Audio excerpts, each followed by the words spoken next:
ماشاء اللہ لا حول ولا قوۃ الا باللہ العلی العظیم اعوذ باللہ من الشیطان الرجیم بسم اللہ الرحمن الرحیم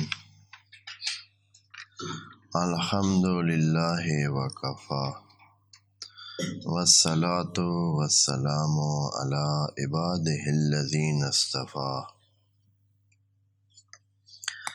اما بعد فرب اشرح لی صدری ویسر لی امری واحلل عقدۃ من لسانی یفقہوا قولی وقل رب ادخلنی مدخل صدق واخرجنی مخرج صدق واجعل لی من لدنک سلطانا نصیرا بسم اللہ وباللہ وتوکلت علی اللہ قال اللہ تبارک و تعالی فی سورۃ التوحید یا سورۃ اخلاص آیت نمبر 1 بسم اللہ الرحمن الرحیم قل هو اللہ احد اللہ الصمد لم یلد ولم یولد ولم یکن له کفوا احد صدق اللہ العظیم۔ سورہ توحید یہ مکی صورت ہے، مکہ میں ہجرت سے پہلے نازل ہونے والی سور میں سے ہے۔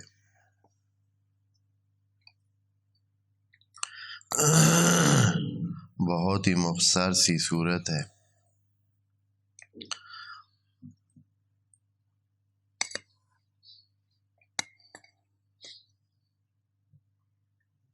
اتنی مختصر ہونے کے باوجود وعلیکم السلام یہ صورت بہت اہمیت والی صورت ہے کہ اس کی تلاوت سے حاصل ہونے والا ثواب اور حاصل ہونے والے فوائد مقدار میں اتنے بڑے ہیں کہ اس کے فوائد کو ثلث قرآن کے فوائد میں گنا جاتا ہے کہ ایک دفعہ اس کو پڑھنے سے 10 سپاروں جتنا ثواب اور 10 سپاروں جتنے فائدے حاصل ہو سکتے ہیں۔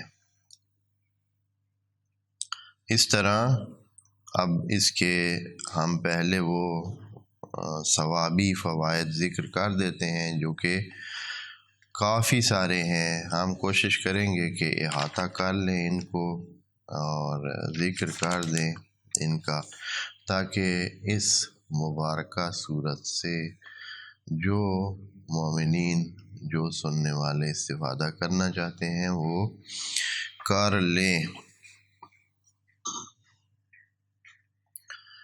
حدیث نبوی میں آیا ہے اگر کوئی سورہ اخلاص یعنی سورہ قل هو اللہ احد کو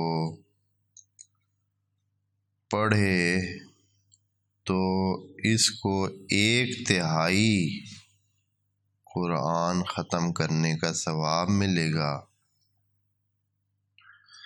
اور تمام ایمان لانے والوں کی تعداد سے 10 گنا زیادہ نیکیاں اس کے نامہ اعمال میں لکھی جائیں گی۔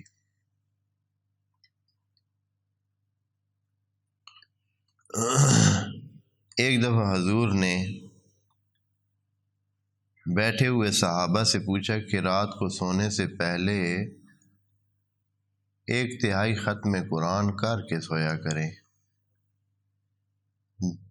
تقریباً 10 سپارے بھائی پڑھ کے سویا کریں، تلاوت کر کے سویا کریں، یا حکم دیا کہ سونے سے پہلے 1/3 قرآن پڑھا کرو۔ تو عرض کی لوگوں نے کہ یا نبی اللہ یہ تو بڑا مشکل کام ہے، 10 سپارے کو تھوڑی چیز تو نہیں ہے۔ البتہ یہ آخر میں جب مدینہ میں یہ بات ہوئی کہ جب قرآن کافی سارا نازل ہو گیا تھا تو تب یہ بات کی تھی حضرت نے۔ تو حضرت نے فرمایا کہ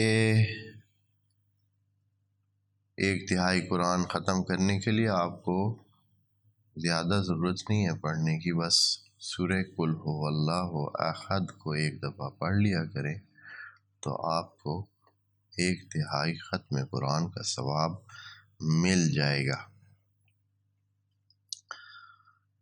حضرت سے ایک اور دفعہ کسی اور جگہ حضرت انس رضی اللہ سے کے ذریعے یہ روایت ابھی جو پڑھنے والے ہیں نقل ہوئی ہے کہ اگر کوئی شخص سورہ قل ہو اللہ کو ایک بار پڑھے،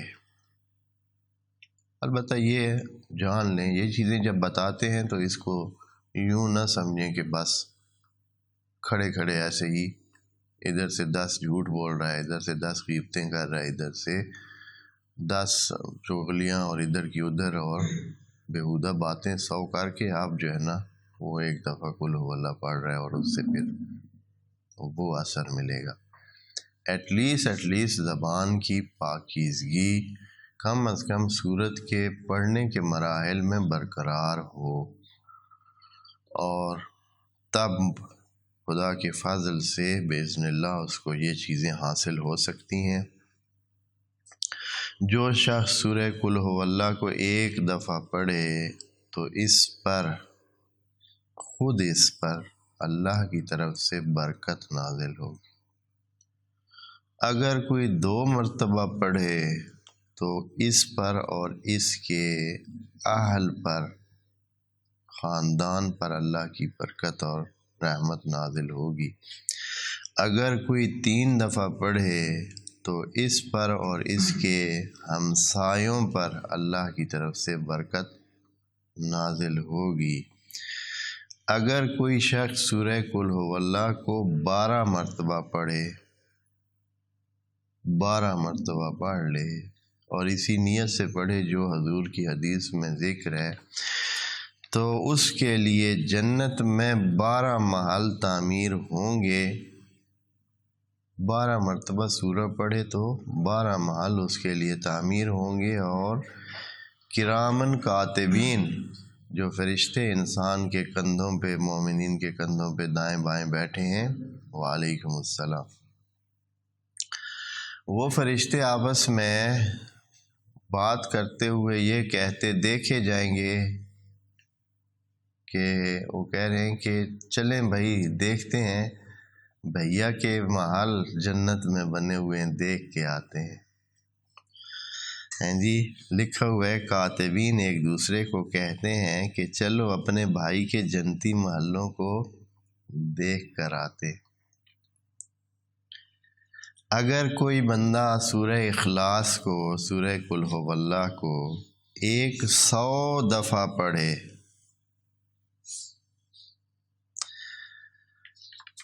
تو اس کے 15 سالوں کے گناہ معاف ہو سکتے ہیں۔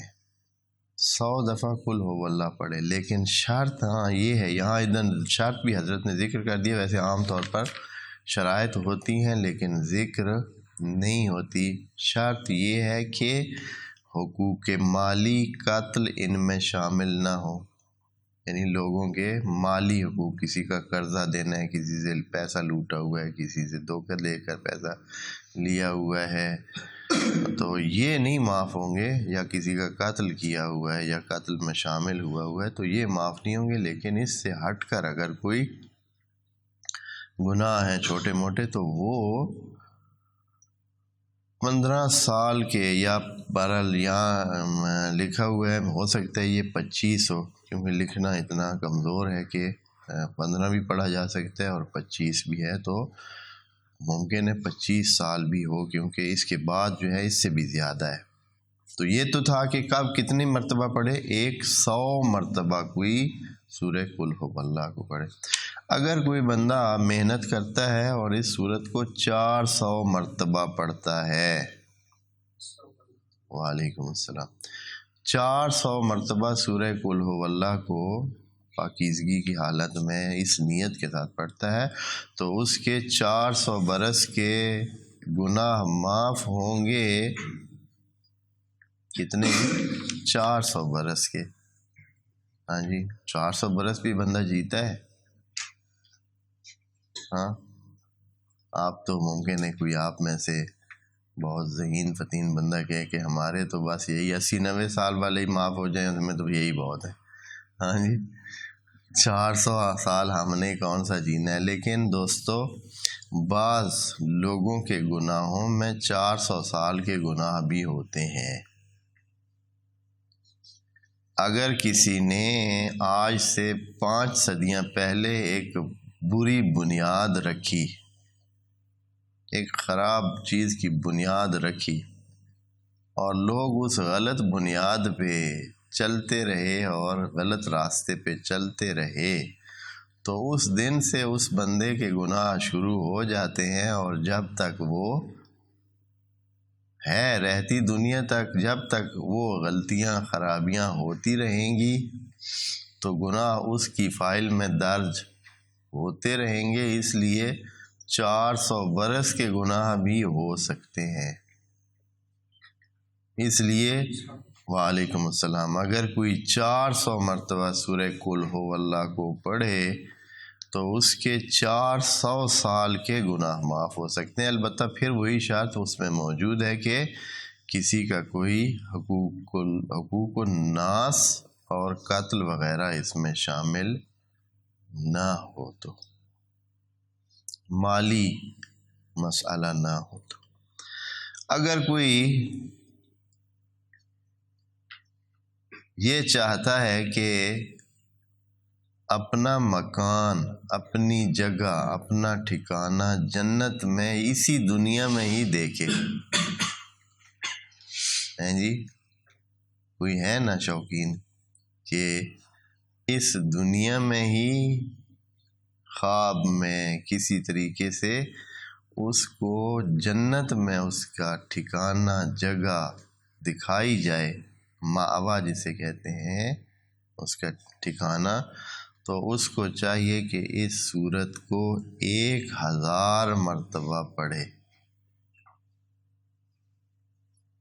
1000 مرتبہ سورہ قل ہو اللہ کو پڑھنے سے شخص اپنا جنت والا مکان دیکھ کر بعد میں ہی فوت ہوگا، یعنی فوت ہونے سے پہلے ہی، اس دنیا سے جانے سے پہلے ادھر ہی اطمینان کے ساتھ اس کو اپنا جنت والا مکان دکھایا جائے گا۔ وعلیکم السلام۔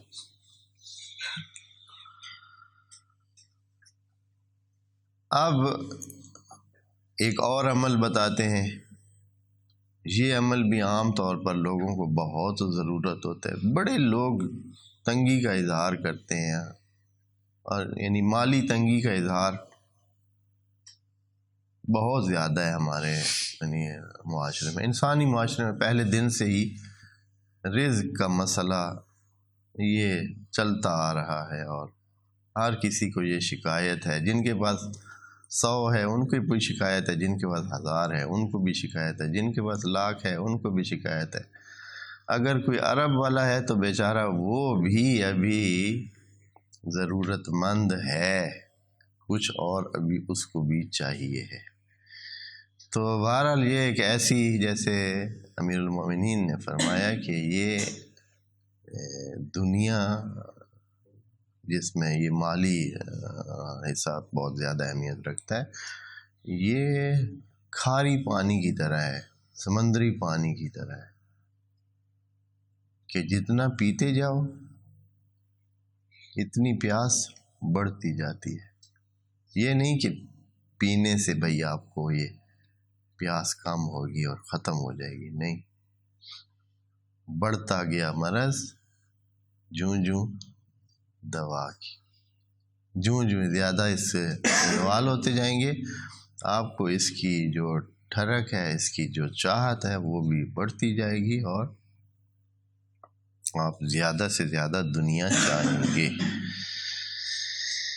خواب اب یہ جو شکایت کی جاتی ہے عام طور پر تنگ دستی کی، بدحالی کی، اور میں آپ دوستوں کو یہ بتا رہا ہوں کہ بعض اوقات ہم ابھی ادھر کئی چیزیں پڑھ چکے ہیں، بہت ساری چیزیں ذکر ہوئی ہیں، اور وہی مسائل ہمارے بعض دوستوں کو پیش بھی آتے ہیں. مثلا کسی کے سر میں درد ہوتا ہے، کسی کے پیٹ میں درد ہوتا ہے، کسی کے جسم میں درد ہوتا ہے، تو وہ حالانکہ یہاں سے سن کے گیا ہوا ہے،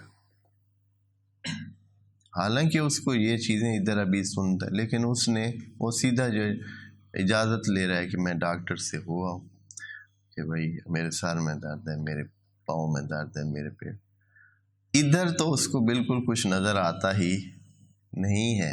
یعنی انسانوں کی کیفیت سب انسانوں کی ایسے، اسی لیے سارے انسان اسی طرح ہی. اکثریت یہ جو بھوکے اوپر والے دینے والے کے پاس تو کوئی کم نہیں ہے، اس دینے کے لیے بھی اس کو کوئی حرج نہیں، کوئی رکاوٹ نہیں ہے، اس کے پاس کچھ کم نہیں ہوتا ہے. وہ فضل کرنے والا ہے، کریم ہے. تو پھر مسئلہ کیا ہے؟ مسئلہ یہ ہے کہ ادھر سے ادھر توجہ ہی نہیں ہے. جس دروازے سے ملتا ہے ادھر جاتا کوئی نہیں ہے، اور جہاں خود سارے محتاج ہیں ہر کوئی اس کے پاس جا رہا ہے. اس سے اس سے دوسرے سے، ادھر سے توقع ادھر سے. تو یہاں فرماتے ہیں کہ اگر کوئی شخص تنگ دستی کا شکار ہے تو اس کے لیے فارمولہ ہے. فرما رہے ہیں کہ وہ یہ کام کرے کہ جب بھی گھر میں داخل ہو، جب بھی گھر میں اپنے میں داخل ہو، کمرے میں داخل ہو، تو چاہے کمرے میں کوئی ہو یا نہ ہو، السلام علیکم کہے، سلام کرے، السلام علیکم کہہ کر داخل ہو. آگے کوئی ہے یا نہیں ہے آپ کو اس سے غرض نہیں ہونی چاہیے. ہوتے بھی ہیں، کبھی کوئی جگہ خالی نہیں ہے، وہاں اس جگہ کی مخلوق موجود ہے. آپ السلام علیکم کے پھر کیا کریں؟ اور پھر ایک دفعہ سورہ قل ہو واللہ پڑھیں. پھر دیکھیں کہ رزق کیسے آپ کی طرف انشاءاللہ آتا ہے. اور یہ نہ سمجھیں کہ ایک دن کا عمل ہے، اپنی عادت بنائیں اور پھر دیکھیں کیا ہوتا ہے. لیکن ہمارا طریقہ کار تھوڑا ادھر سے ہی کمزور ہو جاتا ہے کہ ہم بہت کریں گے تو 2 دن 3 دن 4 دن پڑھیں گے، اس کے بعد اور بہت کام ہے، سر میں مشغلے اتنے ہیں کہ بھول ہی جائے گا، کوئی نہیں پڑھے گا، اور پھر عمل ادھر کا ادھر ہی رہ جائے گا. کوئی بندہ صحیح سے جم کے کرتا ہی نہیں ہے، پھر کیا حاصل ہونا ہے؟ تو اگر آپ نے کسی نے بھی یہ کام کرنا ہے تو کر کے دیکھیں. قطعی طور پر یعنی ہمارے اپنے تجربات ہیں ان چیزوں کے بارے میں بہت سارے کہ وہ ہوئے ہیں، لیکن بندے کو محسوس نہیں ہوتا ہے کہ کس طرح وہ ہوئے. 1-2 کے بعد جب دیکھتے کہ یار یہ تبدیلیاں آئی کیسے، یہ چیزیں آئی کیسے، یہ کس طرح ہو گیا ہے، میں تو ان بارے میں سوچ بھی نہیں سکتا. یہ جو اب اس لیول پہ سلسلہ ہو گیا ہے، اس طرح ہو گیا. کچھ سالوں کے بعد آپ دیکھیں گے کہ بہت ساری تبدیلیاں آ گئی ہیں جو اس وقت جو حالات تھے نظر ہی نہیں آتا تھا کہ ایسے بھی ہو سکتا، لیکن اب ہوا ہے. تو یہ جو عمل ہے یہ بہت مجرب ہے، اور جس نے یہ شکایت کی تھی حضرت کے پاس جا کر کہ میرے تنگ دستی کے حالات ہیں، مشکلات ہیں، اور اس نے یہ عمل کیا اور کچھ ہی ٹائم میں وہ بڑا ہی خوشحال انسان بن گیا. اب ایک اور چیز، انسانوں کے جنازوں میں فرشتوں کا حاضر ہونا. بعض انسانوں کو دیکھا گیا ہے کہ ان کے وعلیکم السلام ان کے جنازے میں فرشتے نازل ہوتے ہیں. فرشتے بھی آ کر ساتھ نماز میں شریک ہوتے ہیں، نماز جنازہ یعنی وہ آخری دعا جو اس کے لیے کی جاتی ہے اس میں شریک ہوتے ہیں.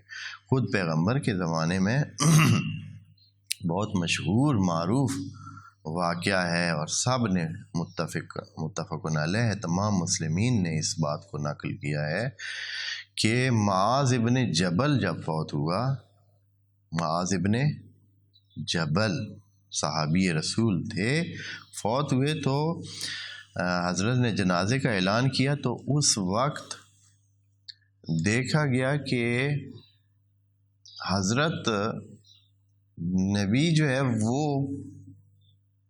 ایسے چل رہے ہیں جیسے بھائی بہت مشکل سے کوئی بندہ نہیں چلتا ہے، پاؤں کے بالکل اپنے وہ جو اگلے حصے ہیں اس کے زور پہ ایڑیاں وہ جو ہیں ان کو اٹھا کر صرف پاؤں کے وہ جو انگلیوں کے وزن پر تھوڑی دیر کے لیے چل رہے ہیں۔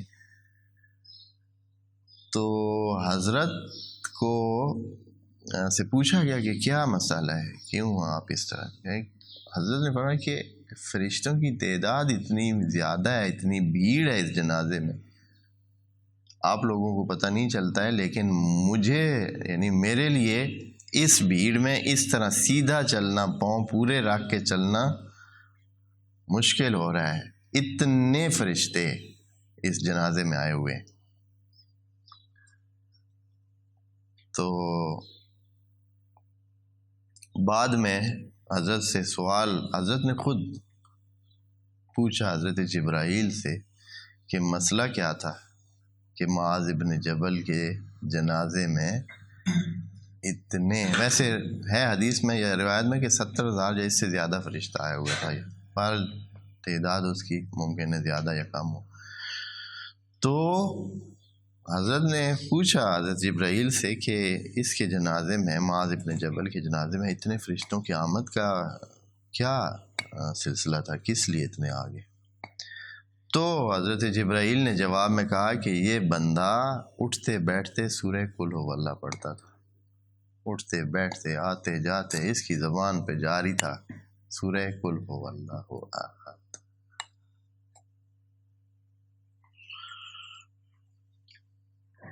تو بس اگر آپ اپنے جنازے میں فرشتوں کو شامل کرنا چاہتے ہیں تو یہ نسخہ ہے، اور ویسے یہ ایک مزاحیہ نسخہ بھی میں ساتھ ساتھ بتا دوں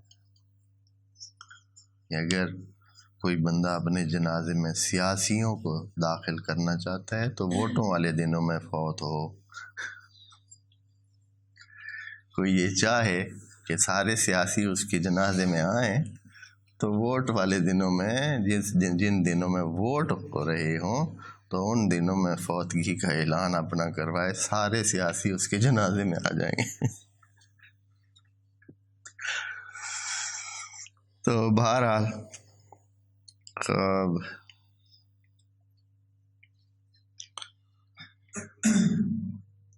اس کے بعد ایک اور چیز جو کہ لکھی ہوئی ہے اس کے سلسلے میں، امیر المومنین سے نقل ہے کہ اگر کوئی بندہ صبح کی نماز کے بعد، نماز میں نہیں، نماز پڑھنے کے بعد اپنی تعقیبات میں سورہ توحید کو 11 مرتبہ پڑھتا ہے تو وہ شیطان کی ناک کو زمین پر رگڑ کے جاتا ہے، یعنی 11 مرتبہ سورہ توحید کو پڑھنا شیطان کی ناک کو زمین پر رگڑنے کے برابر ہے۔ تو پھر اس دن وہ آپ کے قریب نہیں آئے گا، وہ دور ہی رہے گا کہ بندہ بڑا ڈاڈا جا بندہ۔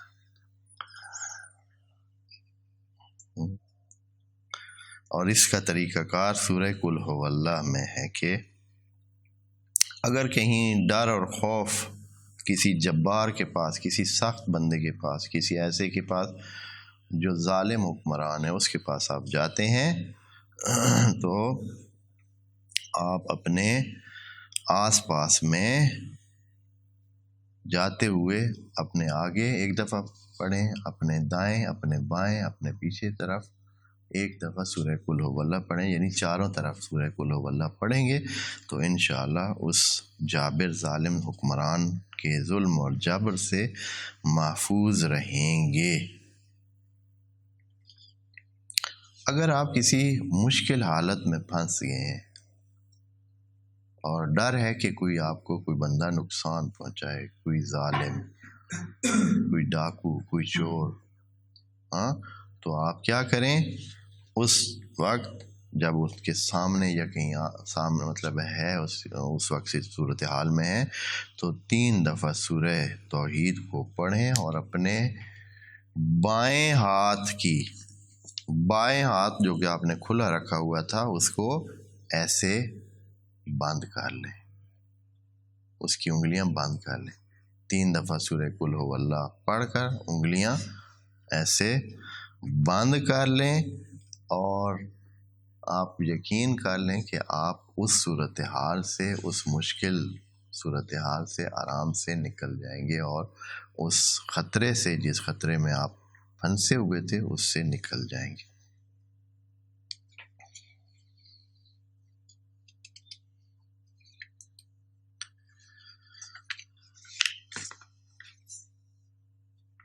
اس کے بعد ایک اور ثواب کے حوالے سے لکھا ہوا ہے کہ پہلے تو ہم نے بتایا ہے کہ سورہ قل ہو اللہ کو 1 دفعہ پڑھنے سے قرآن کی 1/3 کا ثواب ملتا ہے.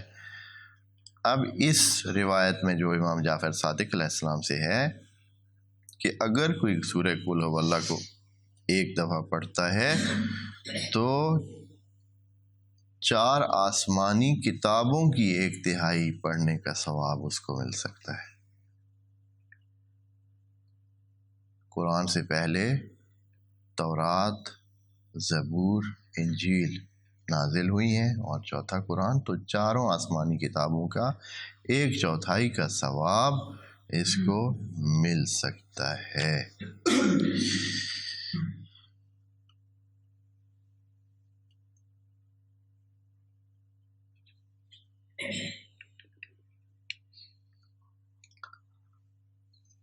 اب چھوٹا سا اور جسمانی فائدہ بھی اس کا ذکر کر دیتے ہیں. مکارم اخلاق میں ہے امام علی رضا علیہ السلام سے، اگر کسی کے سر میں درد ہو یا کوئی اور تکلیف ہو تو وہ منہ کے سامنے ہاتھوں کو کھول کر یہ عمل انجام دے. منہ کے سامنے ایسے ہاتھوں کو رکھ کر ایسے یہ عمل جو ابھی کہہ رہے ہیں وہ انجام دے. پہلے سورہ حمد پڑھے، پھر سورہ قل ہو اللہ احد پڑھے، پھر سورہ فلق، اور پھر سورہ ناس پڑھ. اس کے بعد انہی ہاتھوں کو ایسے اپنے منہ پر پورے پر پھیر لے تو انشاءاللہ اس کو شفا ہوگی اور اس کے سر کا درد ٹل جائے گا.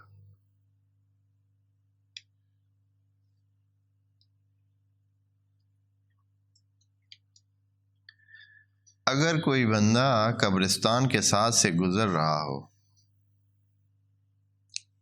11 مرتبہ سورہ قل ہو اللہ کو پڑھ کر ان کی نظر کرے، ان پر پھونکے، تو جتنے بھی قبرستان میں دفن ہونے والے افراد ہیں ان تمام کی تعداد کے برابر اس بندے کو ثواب ملے گا.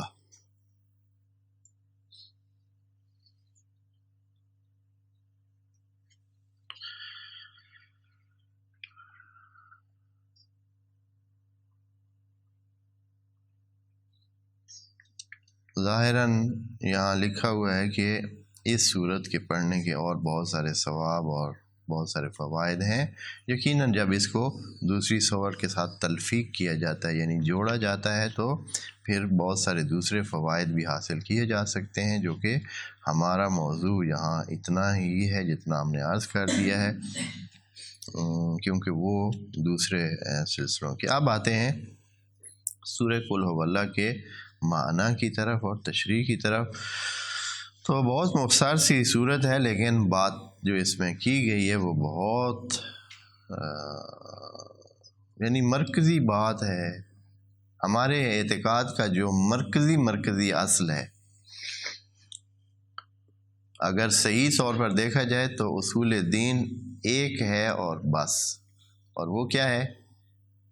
توحید، اصل دین توحید ہے، اول العلم و آخر العلم التوحید۔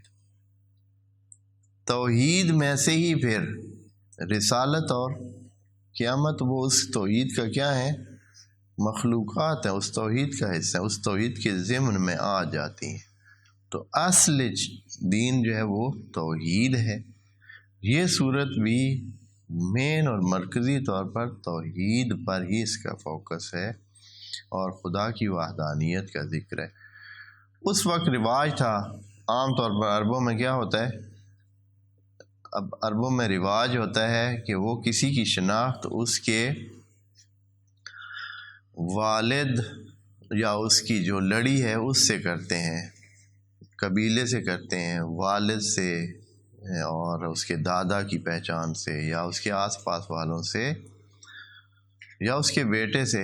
اسی لیے وہاں مشہور ہوتا ہے کہ یہ ابو فلان ہے اور یہ ابن فلان ہے، ہاں دو ہی، یا کسی کو کہا جاتا ہے کہ ابو طالب مثلا، یا کسی کو کہا جاتا ہے کہ ابن ابی طالب یا ابن الحسن یا جو بھی اس طرح، یعنی دونوں طریقوں سے۔ اور یہ ہم باقی لغتوں میں ایسے نہیں ہے، باقی جو اقوام ہیں عربی کے علاوہ جس سے وہاں ایسے نہیں ہے، کسی کو مثلا ایسے نہیں ہوتا کہ یہ فلاں کا بیٹا ہے اس کا نام لیا جاتا ہے یا اس طرح اس کے ایسے بنایا ہوا جیسے کنیت کے طور پر ابن یا ابو کے ساتھ اس کے سابقے کے ساتھ ایسا استعمال نہیں ہوتا ہے۔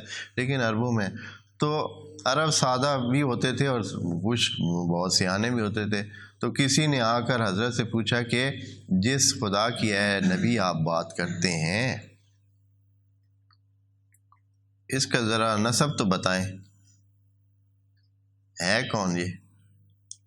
سادہ لوگ کیا پتہ کہ یہ خدا کیا چیز ہے یا کس طرح، سادگی میں انہوں نے یہ سوال کیا یا جس طرح بھی کہ بھائی جیسے کہ باقی سب کا تو پتہ ہوتا ہے کہ یہ فلان ابن فلان ابن فلان ابن فلان ہے اور یہ اس طرح ہے، تو آپ اپنے جس خدا کی بات کر رہے ہیں اس کا بھی ذرا تعارف کرا دیں کہ وہ کس کا باپ بیٹا ہے۔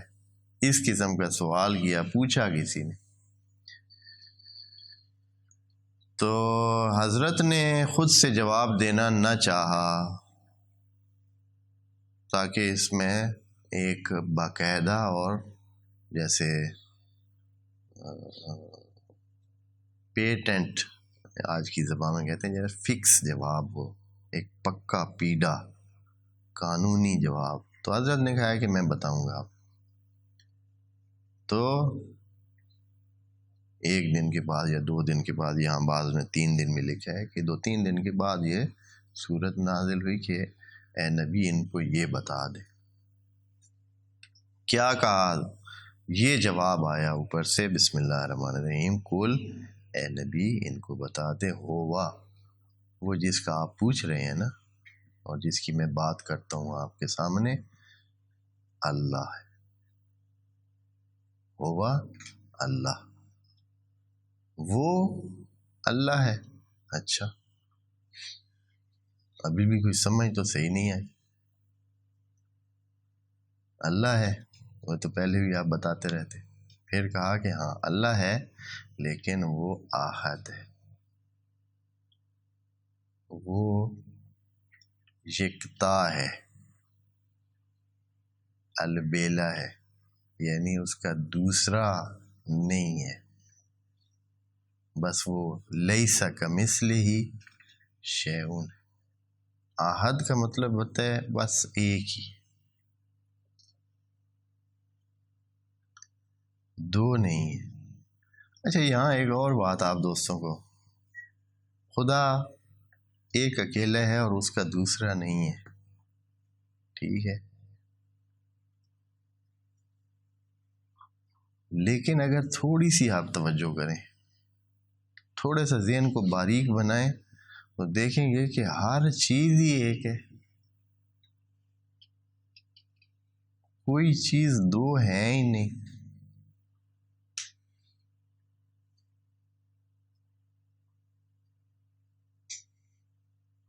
تھوڑا سا ذہن کو اور بھی باریک تر کر کے سوچیں، جہان میں کوئی چیز دو نہیں ہے کوئی چیز آپ کی زندگی جو دو ہوں؟ ہر چیز ایک ہے۔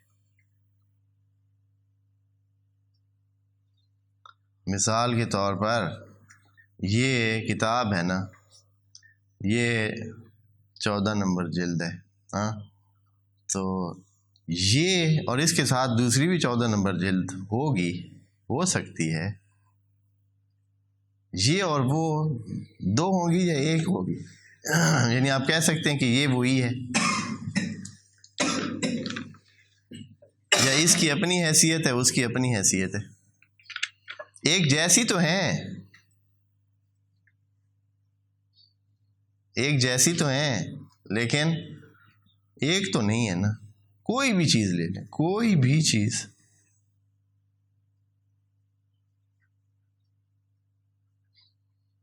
پھر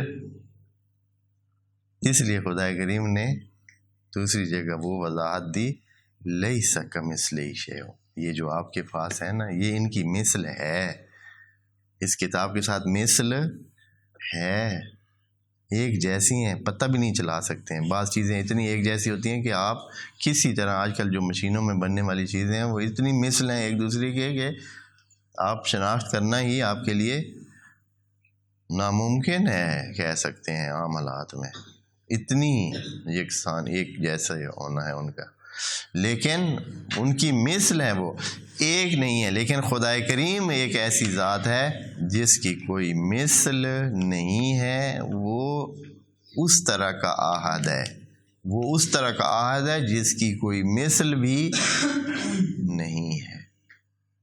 بس اس کی جو احدیت ہے وہ بھی خود احد ہے، یعنی اپنی احدیت میں بھی وہ اپنی مثال آپ ہے۔ ہر چیز ایک ہوتی ہے، لیکن اس کی جو اس کا یکتائیت ہے یا احدیت ہے، وہ دوسرے چیزوں کی احدیت سے کیا ہے؟ مختلف ہے، جس کی کوئی مثال نہیں ہے۔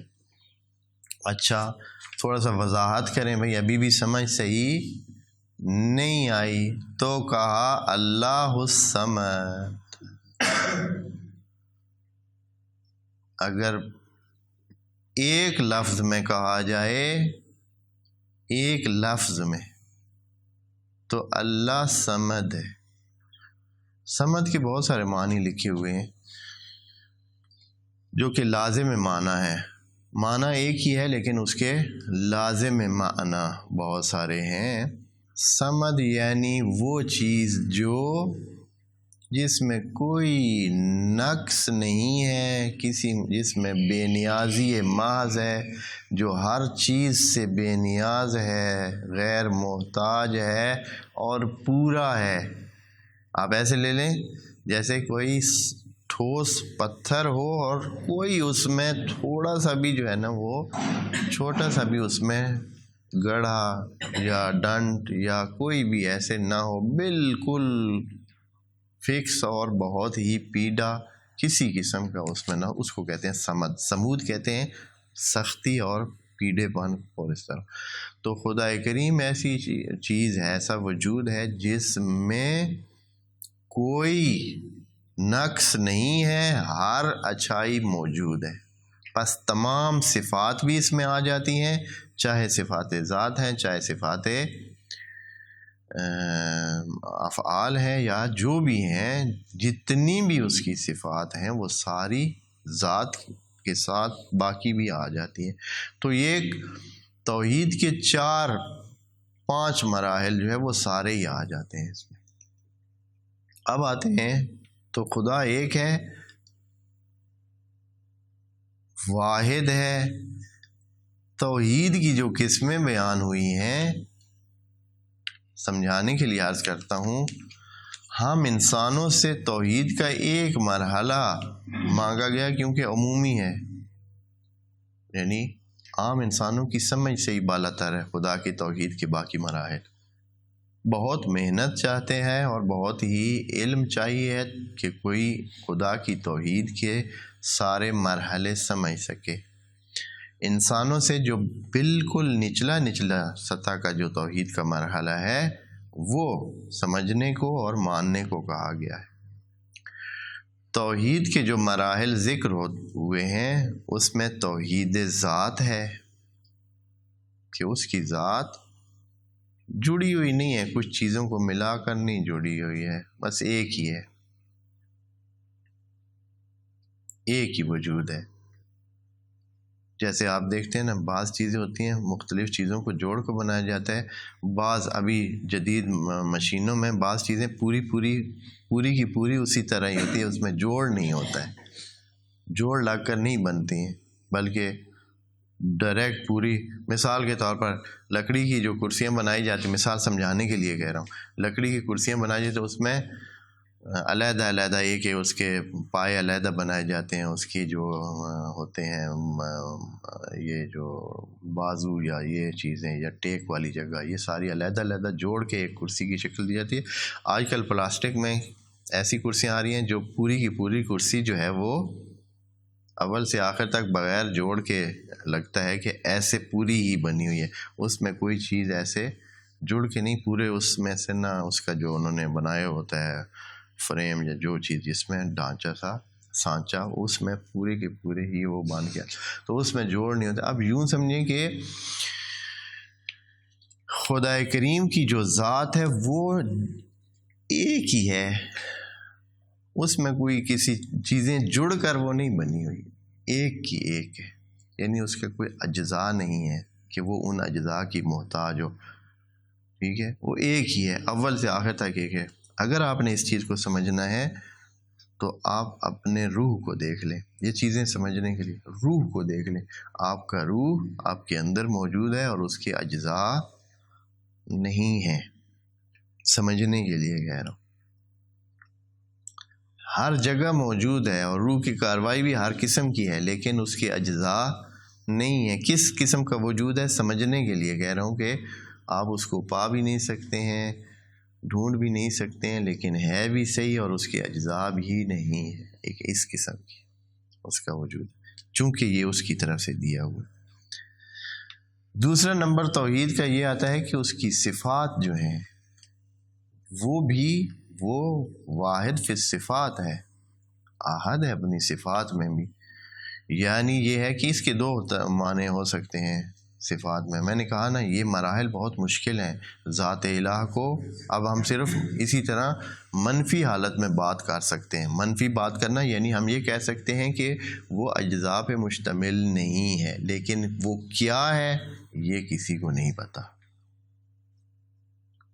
صفات میں بھی جب آتے ہیں تو اسی طرح یہ سمجھنا بہت مشکل ہے کہ وہ توحید فی الصفات اس کی کیا ہے۔ یہاں جو وضاحت کی گئی یہ ہے کہ صفات اس سے جدا نہیں ہے، یعنی صفات کوئی علیحدہ چیز نہیں ہے، وہ علیحدہ چیز نہیں ہے۔ جیسے ہم میں تو بعض صفات بعد میں آ جاتی ہیں، پہلے ہم کچھ ہوتے ہیں بعد میں کچھ بن جاتے ہیں، پہلے نہیں ہوتے ہیں بعد میں بن جاتے ہیں۔ مثلا پھر پہلے مالدار نہیں ہوتا ہے پھر مال والا بن جاتا ہے، پہلے گھر والا نہیں ہوتا ہے پھر گھر والا بن جاتا ہے، لیکن اس میں یہ چیزیں نہیں ہیں۔ وہ رازق ہے تو پہلے سے ہی رازق ہے۔ اچھا اس کی مثال کیا دیں؟ یہ ایسے ہے جیسے نمک، مثال کے طور پر آپ کہتے ہیں سالن نمک والا ہے، پانی نمک والا ہے، جس میں نمک مل جائے تو وہ پانی نمک والا، سالن نمک والا، اور چیزیں جس میں نمک ملے تو نمک والا۔ تو آپ جب خود نمک کی طرف آئیں تو آپ کہہ سکتے ہیں کہ یہ نمک نمک والا ہے بھائی، ہاں اس نمک میں بڑا نمک ہے، ہاں یار نمک میں تھوڑا نمک کم ڈالنا، ہاں نہیں، یہ اس کی ذات میں ہے، وہ خود نمک ہے۔ اللہ خود علم ہے، خود ہی عدل ہے، خود ہی رحم ہے، خود ہی فضل ہے، خود ہی وہ جو جتنی صفات ہیں وہ اس سے ہٹ کر نہیں ہے، وہ ان مثلا علم والا نہیں ہے اللہ، وہ عالم ہے لیکن علم والا نہیں ہے. جیسے ہمارا عارضی علم ہوتا ہے، ہم نہیں ہوتے ہیں اور ہم میں آ جاتا ہے اور پھر ختم ہو جائے گا، ایسے نہیں ہے. وہ ہے خود ہی علم ہے، خود ہی فضل ہے، خود. اس میں کہا ہے نا کہ یہ چیزیں مراحل سمجھنا اتنا آسان نہیں ہے، بہت دقت چاہیے. تیسرے مرحلے میں آ کر توحید افعالی آتی ہے. توحید افعالی میں یہ ہے کہ فعل جو کچھ ہے تو وہ اسی کا ہے. اس کو توحید تکوینی بھی کہہ سکتے ہیں کہ تکوین میں جو کچھ ہو رہا ہے وہ اسی کا ہی ہے. اس مسئلے کو ہم سمجھتے بھی نہیں ہیں اور عملاً تو ہم اس کو بہت اس سے دور ہوتے ہیں. عملاً ہم سمجھتے ہیں کہ ہمارا بھی دخل ہے، ہم بھی کچھ کرتے ہیں. وہ کہہ رہا ہے توحید افعالی کا مطلب یہ ہے کہ اس کے سوا کوئی کچھ کر ہی نہیں رہا ہے، وہی کر رہا ہے، وہی عامل ہے، وہی سب کچھ کر رہا ہے.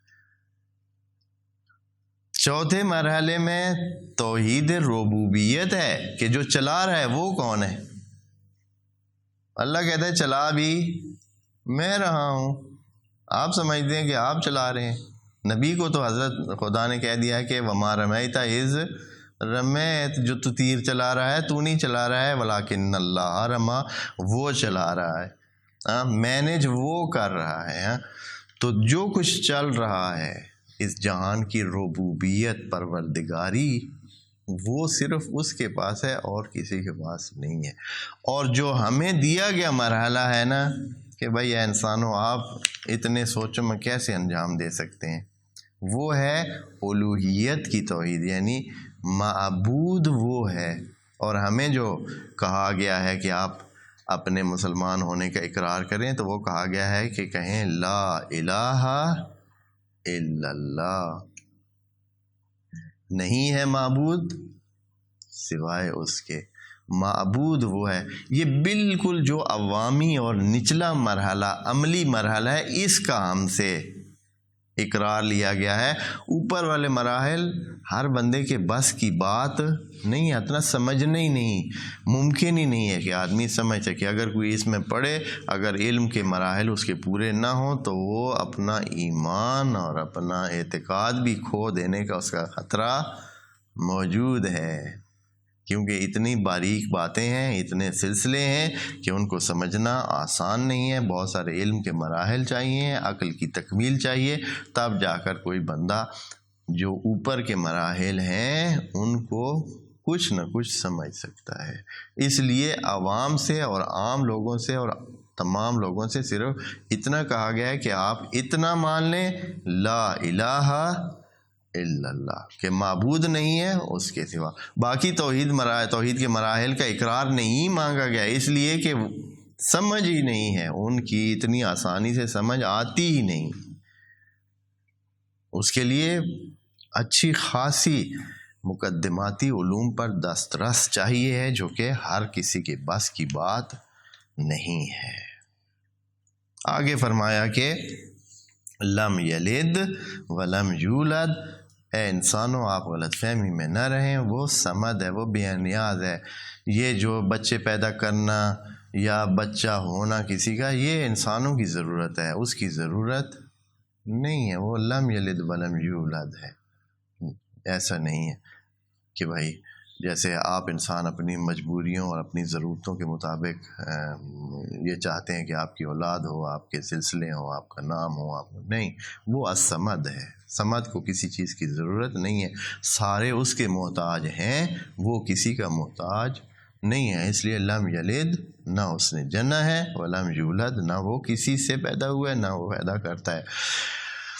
آخری سوال کسی کے ذہن میں یہ آ سکتا ہے کہ کوئی اس کا برابر بھی ہے، بس وہ یہ چلیں آپ نے جو صفات بتائی ہیں یہ تو ہو سکتا ہے، ہاں ایک سے ہٹ کر بھی ہے کوئی اس کے ساتھ کوئی اور بھی اس جیسا ہے یا اس کے مقابلے کا کوئی ہے. ہاں چلو یہ تو اللہ اس طرح کا ہے جو آپ نے بتا دیا، ہاں جو صمد ہے، لم یلد ولم یولد ہے، احد ہے. تو آیا اس کے ساتھ کوئی اور بھی اس کے برابری کا کسی اور علاقے میں، کسی اور آسمان میں، کسی اور جگہ کوئی ہے اس جہان میں، کائنات میں؟ تو آخر میں کہا ولم یکن لہو کفوا احد، اس کا کوئی برابر یا کوئی اس کے ہم پلہ اور اس کے مقابلے کا کوئی بھی نہیں ہے. اور یقیناً قرآن میں دوسری آیات میں ہے کہ اگر کوئی ہوتا تو کوئی نہ کوئی تو اس کا بھی نمائندہ بھی ہوتا یا اس کی طرف سے وہ مقابلے کے لیے آ جاتا کہ بھائی ہاں جی ہم بھی ہیں، ہاں آدھے بندے آپ لے لیں، آدھے بندے ہمیں دے دیں، یا کوئی اور جہان کی تقسیم کے مسئلے۔ خود اصلاً اس جہان کی جو ترتیب بنی ہوئی ہے، اس کی جو بناوٹ ہے اور جو اس میں ایک خاص نظم ہے اور خرابی نہیں ہے، جہان کی خرابی نہ ہونا دلیل ہے کہ یہ کسی ایک کا ہی کارنامہ ہے اور جہان میں کوئی ایک ہی ہے جو چلا رہا ہے، کسی اور کا کوئی دخل نہیں ہے۔ اگر تھوڑا بہت بھی دخل ہوتا کسی کا تو یہ جہان چل نہ رہا ہوتا، اتھل پتھل ہوتا اور خرابیاں ہی خرابیاں ہوتی ہیں۔ یہ جو کائنات کا عمل اتنا دقیق اور اتنی بڑی کائنات بڑے آرام سے، بڑے سکون سے، ٹھیک سے چل رہی ہے اور نظام اپنی جگہ پہ موجود ہے، ایک سیکنڈ کی اونچ نیچ نہیں ہوتی۔ ہاں اس کے سورج کے آنے میں ایک سیکنڈ کی اونچ نیچ نہیں ہوتی ہے، تو اس کا مطلب ہے کہ کوئی ایک ہی ہے جو بڑے ہی فکس انداز میں اور اپنے سمود کے ساتھ، اور یہ اس کے سمود ہونے کی بھی علامت ہے کہ اس جہان میں جو بالکل تھوڑی سی بھی گنجائش خرابی کی نہیں ہے، تو اس کا مطلب ہے کہ وہ واقعاً کیا ہے، سمود ہے، سمد ہے، اور وہ ہر حوالے سے پورا ہے، کوئی نقص ہزاروں سال سے، لاکھوں سال سے، کروڑوں سال سے ایک سلسلہ چل رہا ہے اور اس میں ایک لمحے کا بھی اوپر نیچے جو نہیں ہوتا ہے، تو اس سے پتہ چلتا ہے کہ وہ واقعاً ازلی و ابدی ہے اور سمد ہے۔